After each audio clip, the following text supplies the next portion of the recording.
The morning sun cast long shadows across the busy downtown street as Marcus Thompson wheeled himself toward the bus stop. His weathered hands gripped the wheels of his chair with practiced ease, navigating around pedestrians who barely glanced his way. At 52, Marcus had grown accustomed to being invisible in crowds, but today felt different. Today, he had somewhere important to be. The Purple Heart medal tucked safely in his jacket pocket seemed to weigh heavier with each turn of his wheels. After months of preparation and paperwork, he was finally heading to the Veterans Affairs office to receive a special recognition for his service in Afghanistan. The ceremony wasn't elaborate, but it meant everything to him. For the first time in years since losing his legs to an IED explosion, Marcus felt a spark of the pride he once carried in his uniform. The city bus rounded the corner right on schedule, its brakes hissing as it came to a stop. Marcus positioned himself near the front, watching as the hydraulic lift began to lower. This was routine for him. He had taken this same route dozens of times over the past 3 years. The driver, a man Marcus didn't recognize, glanced down at him through the windshield with an expression that immediately set off alarm bells. "Sorry, wheelchair lift's broken," the driver called out through the open door, not bothering to look directly at Marcus. "You'll have to catch the next one." Marcus felt his stomach drop. He wheeled closer to examine the lift, which appeared to be in perfect working condition. "Can you please check again? It looks fine from here, and I really need to get downtown today." The driver shook his head dismissively. "I said it's broken. Next bus comes in 40 minutes. Without another word, he began to close the door. "Wait," Marcus called out, his voice carrying a desperation he tried to hide. "I'm a veteran, and I have an important appointment. This lift worked yesterday when I took this same bus." The driver paused, but his expression remained cold and unmoved. "Look, I don't have time for this. The schedule's tight, and I can't be dealing with broken equipment. Find another way." The door sealed shut with a decisive thud. Marcus sat in stunned silence as the bus pulled away, leaving him alone at the stop with a handful of other passengers who had witnessed the entire exchange. Some looked away uncomfortably, while others shook their heads in disgust. An elderly woman approached him, her face flushed with anger. "That was completely wrong," she said, her voice trembling with indignation. "I've seen that lift work perfectly fine. That driver was just being lazy and cruel." Marcus nodded, trying to process what had just happened. In all his years of using public transportation, he had never encountered such blatant discrimination.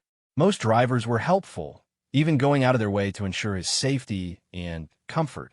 This felt like a punch to the gut, especially on a day that was supposed to be about honoring his service and sacrifice. As he sat there, watching the bus disappear around the corner, Marcus pulled out his phone to check the time. The ceremony was scheduled for 11 o'clock, and with the next bus not arriving for 40 minutes, he would be cutting it dangerously close. Worse yet, there was no guarantee the next driver would be any more accommodating.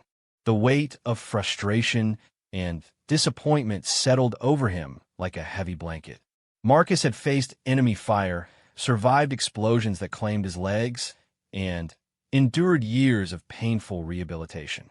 He had overcome obstacles that would have broken lesser men, but somehow this simple act of discrimination felt like one of the hardest battles he had ever faced. He thought about calling a taxi, but his disability benefits barely covered his basic expenses, and the cost of a cab ride across town would strain his budget for weeks. Public transportation wasn't just convenient for Marcus. It was essential, his lifeline to independence and dignity in a world that often forgot about people like him. Other passengers began to gather at the stop, preparing for the next bus. Marcus noticed some of them glancing at him with sympathy, but no one said anything more. He understood their reluctance to get involved, but their silence felt like another small defeat. As the minutes ticked by, Marcus found himself questioning whether he should even continue trying to make it to the ceremony. Maybe it was a sign that he should just go home, accept that some fights weren't worth fighting. But as his fingers touched the metal in his pocket, he remembered why he had survived when so many of his brothers in arms hadn't. The next bus was still 30 minutes away, and Marcus Thompson wasn't ready to give up. 25 minutes had passed when Marcus noticed a commotion developing around the bus stop. A small group of people had gathered, and he could hear fragments of heated conversation. At first, he assumed it was just typical city noise, but then he caught familiar words floating through the air: veteran, wheelchair, and disgraceful. The elderly woman who had spoken to him earlier was now talking animatedly to a younger man in a military-style haircut. Marcus couldn't help but overhear as their voices grew louder with indignation. "I'm telling you, I saw the whole thing," the woman was saying. "That driver looked right at this poor man and lied about the lift being broken. It was the most heartless thing I've ever seen." The young man's face darkened as he listened. "Ma'am, are you absolutely certain about what you saw? Because if what you're describing really happened, this is bigger than just one rude driver." Marcus wheeled himself closer, curiosity overcoming his usual desire to avoid attention. The young man noticed his approach and immediately stood straighter, his entire demeanor shifting to one of respect. "Sir, I'm Jake Rodriguez," he said, extending his hand to Marcus. "I couldn't help but overhear what happened to you. I'm Army, 2 tours in Iraq. If what this lady says is true, we need to do something about this." As they shook hands, Marcus felt a connection he hadn't experienced in years. There was something about meeting another veteran, another person who understood the weight of service and sacrifice, that immediately put him at ease. "Marcus Thompson, Afghanistan," he replied. "And yes, everything she said is accurate." The driver refused to even try the lift. Jake's jaw tightened. "That's unacceptable. Where were you headed, if you don't mind me asking?" When Marcus explained about the ceremony and the recognition he was supposed to receive, Jake's expression shifted from anger to determination. "You're going to make that ceremony, sir. I guarantee it." Before Marcus could ask what he meant, Jake pulled out his phone and began making calls. The first call seemed to be to someone he knew well, his voice urgent but controlled. Marcus caught snippets of the conversation. Discrimination against a disabled veteran, need immediate assistance, and this ends today. Within minutes, Jake's phone began buzzing with return calls. Each conversation seemed to energize him further, and soon he was pacing back and forth, coordinating what appeared to be some kind of operation. "Marcus," Jake said, putting his phone away, "I've just contacted the local Veterans of Foreign Wars Post, the American Legion chapter, and several veteran advocacy groups. Word is spreading fast, and people are not happy about what happened to you." As if summoned by magic, other people began arriving at the bus stop. First came an older man wearing a Vietnam veteran's cap, then a woman with military bearing who introduced herself as a Marine Corps veteran. Soon, a steady stream of people had gathered, all wanting to hear Marcus's story firsthand. Each new arrival brought the same reaction: initial disbelief, followed by outrage, then a determined commitment to action. Marcus watched in amazement as this impromptu gathering transformed into something much larger and more organized. "Folks," Jake announced to the growing crowd, "the next bus on this route arrives in 8 minutes. Here's what we're going to do. We're all getting on that bus together, and we're going to make sure Marcus gets to his ceremony with the dignity and respect he deserves." A cheer went up from the group, but Marcus felt a knot of anxiety forming in his stomach. "I appreciate this. I really do, but I don't want to cause any trouble. Maybe I should just take a cab or try again tomorrow." The Vietnam veteran, whose name tag read Bill Kowalski, shook his head firmly. "Son, trouble already found you when that driver decided to discriminate against a disabled veteran. We're not causing trouble. We're solving it." A younger woman in the crowd, who had identified herself as the daughter of a veteran, spoke up. "My father died serving this country. The least we can do is make sure the veterans who came home are treated with basic human decency." Marcus felt overwhelmed by the support surrounding him, but also nervous about what might unfold. He had always preferred to handle problems quietly, without drawing attention to himself. This gathering felt like the opposite of everything that made him comfortable. Jake seemed to sense his hesitation. "Marcus, I know this isn't what you expected today, but sometimes standing up for what's right requires stepping outside our comfort zones. What happened to you is wrong, and if we don't address it, it'll happen to the next veteran and the one after that. As the next bus appeared in the distance, the crowd began to organize itself. Someone had counted 37 people, all prepared to board together and stand with Marcus. The energy was electric, but underneath it all, Marcus couldn't shake the feeling that they were about to cross a line that couldn't be uncrossed. The bus pulled up to the stop, and Marcus could see through the windshield that it was a different driver than before. This woman looked professional and competent, and when she saw the large crowd waiting to board, her expression became immediately alert and concerned. "This is it," Jake said, placing a reassuring hand on Marcus's shoulder. "Time to show this city that veterans take care of their own." The bus door opened with a mechanical hiss, and driver Linda Martinez immediately noticed something unusual about the crowd waiting to board. In her 15 years of driving city routes, she had never seen such a diverse group of people unified with such obvious purpose. Her trained eye quickly spotted Marcus in his wheelchair and the protective formation the others had created around him. "Good morning," Linda called out cheerfully. "Looks like we have a full load today." "Sir," she addressed Marcus directly, "let me get that lift ready for you." Without hesitation, Linda activated the wheelchair lift system. The platform descended smoothly and locked into position with a satisfying click. The crowd watched intently, several people pulling out phones to record the interaction. Marcus felt a wave of relief wash over him as he positioned his chair on the lift. This was how it was supposed to work: simple, dignified, efficient. As the platform raised him to bus level, he could hear murmurs of approval from the gathering behind him. "Thank you," Marcus said to Linda as he maneuvered into the designated wheelchair area. "This means more than you know." Linda smiled warmly. "Just doing my job, sir. Safety first, service always. That's our motto." As the crowd began boarding, Linda noticed their unusual composition: elderly veterans wearing service caps, younger men and women with military bearing, and civilian supporters of all ages. Something significant was happening, but she wasn't sure what. Jake Rodriguez was among the last to board, and he approached Linda with respectful directness. "Ma'am, I want you to know that your professionalism today is especially appreciated. About an hour ago, the previous driver on this route refused to operate the wheelchair lift for this gentleman, claiming it was broken." Linda's expression immediately shifted to one of serious concern. "Are you certain about that?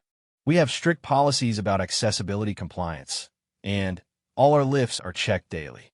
Multiple witnesses confirmed Bill Kowalski, the Vietnam veteran. The driver flat out lied to a disabled veteran and drove away without even attempting to use the lift.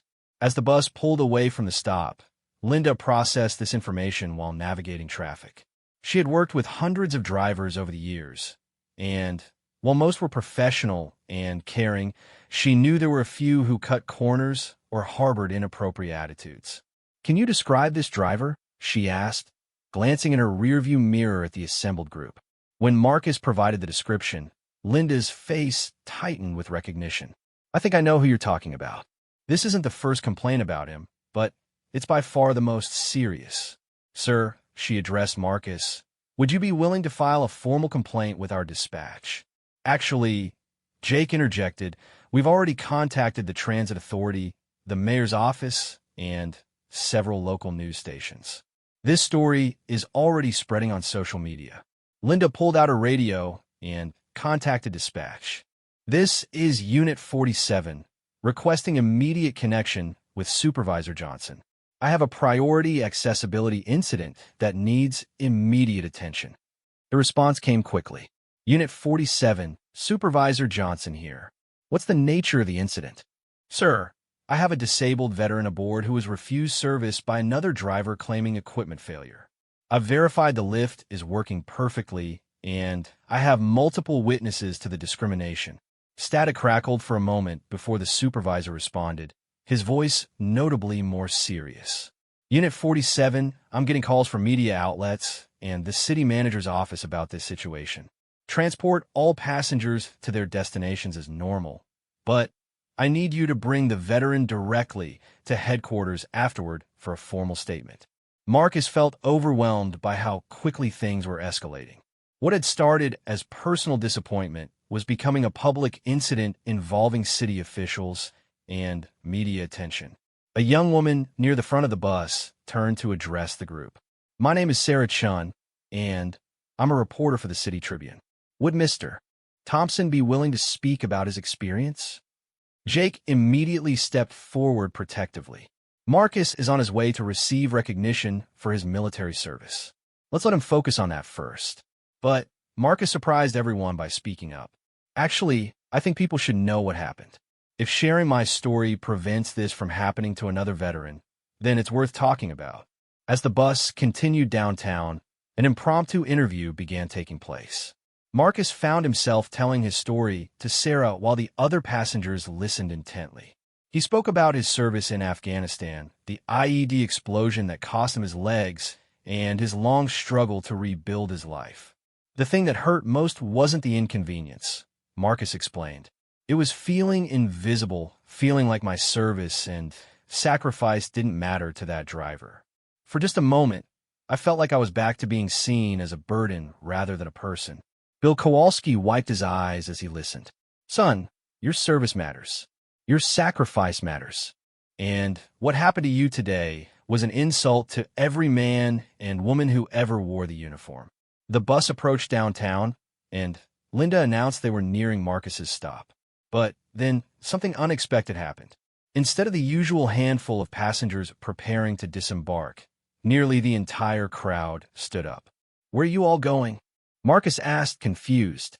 Jake grinned. "We're all going to your ceremony. If it's okay with you, we'd like to make sure you're properly honored today." Marcus stared at the faces surrounding him, strangers who had become allies, people who had turned his worst morning into something he would never forget. I don't know what to say." "Say yes," urged the elderly woman who had first spoken up for him. "Let us turn this terrible thing into something beautiful." As the bus pulled up to his stop, Marcus realized that what had begun as an act of discrimination had transformed into something much more powerful.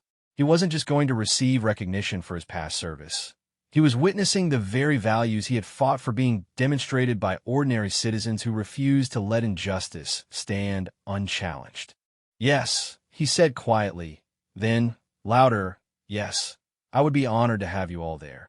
The Veterans Affairs building had never seen anything quite like the procession that approached its entrance at 10:30 that morning. What should have been a quiet, modest ceremony for Marcus Thompson had transformed into something resembling a parade. 37 people walked alongside his wheelchair, their voices creating a steady murmur of conversation and support as they moved up the sidewalk. Security guards at the VA building noticed the unusual gathering and quickly alerted the ceremony coordinators inside. Within minutes, Catherine Mills, the VA regional director, emerged from the building with a confused but welcoming expression. "Mr. Thompson," she called out, recognizing Marcus from his file photo. "We weren't expecting such a large group. Is everything all right?"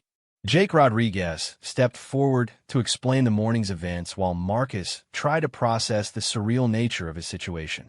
What had begun as the worst day he'd experienced in months had somehow evolved into the most supported he'd felt since leaving the military. Catherine listened to Jake's account with growing amazement and concern. As a 20-year VA administrator, she had seen many examples of veterans supporting one another, but this spontaneous mobilization was extraordinary.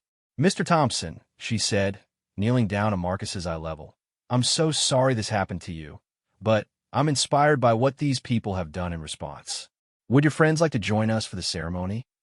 Marcus looked around at the faces surrounding him, many of them still strangers, all of them now feeling like family. "If that's possible, I would be deeply grateful." The ceremony had been planned for a small conference room, but Catherine quickly realized they would need the main auditorium. As staff members scrambled to relocate the event, news vans began arriving outside. Word of the morning's events had spread through social media and local news networks with remarkable speed. Sarah Chun, the reporter who had interviewed Marcus on the bus, was now coordinating with her editor via phone. "This story is gaining national traction," she explained to Marcus. CNN and several other networks are picking it up. Your experience is resonating with people across the country. Marcus felt simultaneously honored and overwhelmed. He had never sought the spotlight, preferring to deal with life's challenges privately. But he was beginning to understand that his experience represented something larger than just one incident of discrimination. Bus driver Linda Martinez had also arrived at the VA building, having been granted permission by her supervisor to attend the ceremony. She found Marcus during the pre-ceremony gathering and approached him with obvious emotion. "Mr. Thompson, I wanted you to know that our entire driver team is horrified by what happened this morning. We've initiated a full investigation, and the driver in question has been suspended pending review. This isn't who we are as a transit system." Marcus shook her hand warmly. "Linda, what you did today, treating me with basic human dignity, that's all anyone expects. Thank you for showing me that most people do care."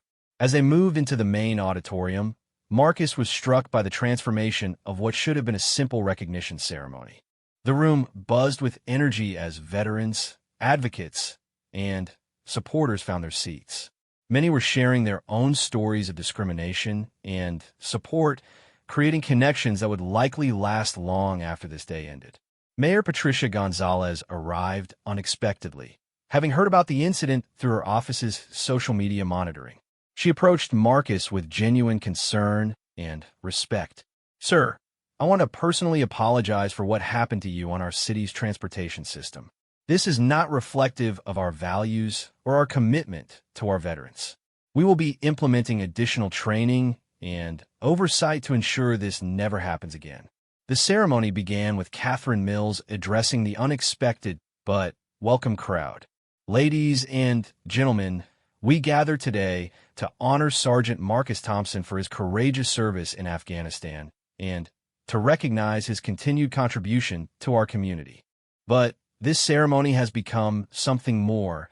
It's become a demonstration of the values our veterans fought to protect." As Marcus was wheeled to the front of the auditorium, he caught sight of himself on a large screen displaying the ceremony for those in the back. For the first time in years, he saw himself not as a disabled veteran struggling with daily challenges, but as someone whose story mattered, whose experience could make a difference. The formal presentation of his commendation took only a few minutes, but the impact would last much longer. As Catherine pinned the medal to his jacket and read the citation acknowledging his bravery and sacrifice, the auditorium erupted in sustained applause. But the most powerful moment came when Jake Rodriguez asked for permission to address the gathering. "Sir, with your permission, I'd like to say something on behalf of all of us who had the privilege of riding with you today." Jake's voice carried clearly through the auditorium. "This morning, we witnessed an act of discrimination against a man who sacrificed his body in service to our nation. But we also witnessed something beautiful. We saw ordinary Americans refuse to let that injustice stand unchallenged. We saw strangers become allies, and we saw that the values our veterans fought for are alive and well in this community." The applause that followed seemed to go on forever, but Marcus barely heard it. He was thinking about the morning's journey, how the worst moment had somehow led to one of the best. He understood now that his experience had become bigger than just his own story. It had become a catalyst for demonstrating the power of community action and the enduring bonds between those who serve and those who support them. As the formal ceremony concluded and people began to mingle, Marcus found himself surrounded by individuals wanting to share their own stories, offer support, or simply thank him for his service. For the first time since his injury, he felt truly valued, not just for what he had done in the past, but for who he was in the present. 3 weeks later, Marcus Thompson wheeled himself into the packed city council chambers for what had become known locally as the Transportation Accessibility Hearing. The morning's discrimination incident had triggered a comprehensive review of the city's public transit policies, and Marcus had been invited to speak about his experience and recommendations for improvement. The intervening weeks had been a whirlwind of activity that Marcus never could have imagined. His story had indeed gone national, appearing on major news networks and inspiring similar advocacy efforts in cities across the country. More importantly for Marcus, it had connected him with a network of veterans and advocates who had become genuine friends and supporters. Jake Rodriguez, who had become Marcus's closest ally in the weeks following the incident, sat in the front row wearing his dress military uniform. Beside him sat Linda Martinez, the bus driver who had become an unexpected symbol of how public servants should treat all citizens with dignity and respect. Mayor Patricia Gonzalez opened the hearing by acknowledging the significance of the moment. 3 weeks ago, our city failed one of our veterans in an unacceptable way. But that failure has led us to examine our systems, our training, and our commitment to accessibility in ways that will benefit all our citizens. The investigation into the original incident had concluded swiftly. The driver who had refused Marcus service had been terminated, and the Transit Authority had discovered several other unreported instances of his problematic behavior. More importantly, the incident had exposed gaps in training and accountability that were being systematically addressed. Transit Authority Director Robert Kim presented the new policies that would be implemented immediately. We are instituting mandatory monthly accessibility training for all drivers, installing digital monitoring systems on all wheelchair lifts to prevent false claims of equipment failure, and establishing a direct hotline for accessibility complaints that will trigger immediate investigation. When Marcus was called to speak, the chamber fell silent. Over the past 3 weeks, he had become more comfortable with public speaking, but this moment felt particularly significant. His words today would influence policy that could affect thousands of disabled citizens for years to come. 3 weeks ago, I experienced something that made me feel invisible and worthless. Marcus began, his voice steady and clear. But the response from his community showed me that discrimination thrives in silence and withers when good people decide to speak up. He spoke about the broader challenges faced by disabled veterans and citizens, the importance of accessible public transportation for maintaining independence and dignity, and the power of community action to create positive change. But he also spoke about forgiveness and the opportunity for growth that crisis can provide. I don't want the driver who discriminated against me to be remembered as a villain, Marcus continued. I want his actions to be remembered as a catalyst for making our city more welcoming and inclusive for everyone who needs accommodation to participate fully in community life.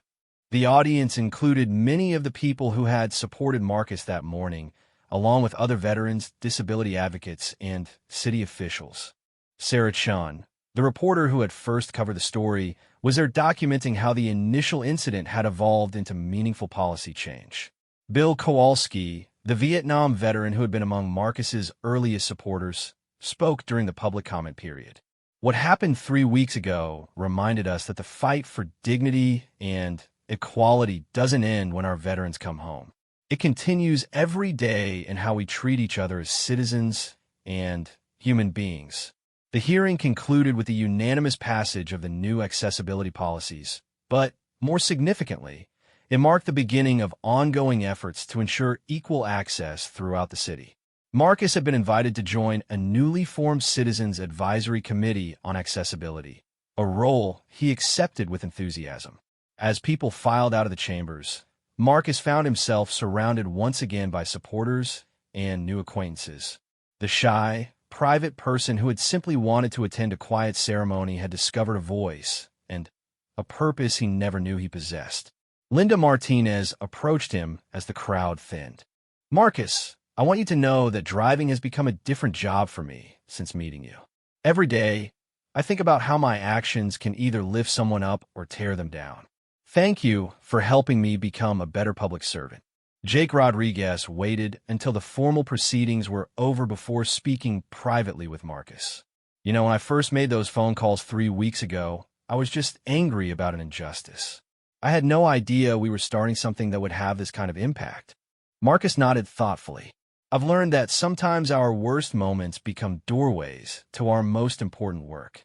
I never wanted to be an activist or a public speaker, but maybe this is how I'm supposed to continue serving. As the evening wound down, Marcus reflected on the journey from that terrible morning to this moment of triumph and purpose. The discrimination he had faced was real and painful, but it had also revealed the tremendous capacity for goodness that existed in ordinary people when they chose to act with courage and compassion. The medal from his military service would always represent his sacrifice and dedication as a soldier. But the relationships he had built and the changes he had helped create would represent something equally important: his contribution as a citizen and advocate for justice. Sarah Chun published her follow-up story the next morning under the headline, "From Discrimination to Transformation: How One Veteran's Experience Changed a City." But for Marcus, the real story wasn't about headlines or policy changes. It was about discovering that his voice mattered, his experience had value, and his community was full of people ready to stand up for what was right. The bus route where his ordeal began now displayed new signs emphasizing the transit system's commitment to accessibility and respect for all passengers. But more importantly, it had become a symbol of how individual acts of discrimination could be transformed into collective action for justice and inclusion. Marcus Thompson had found his post-military mission, and it was just beginning.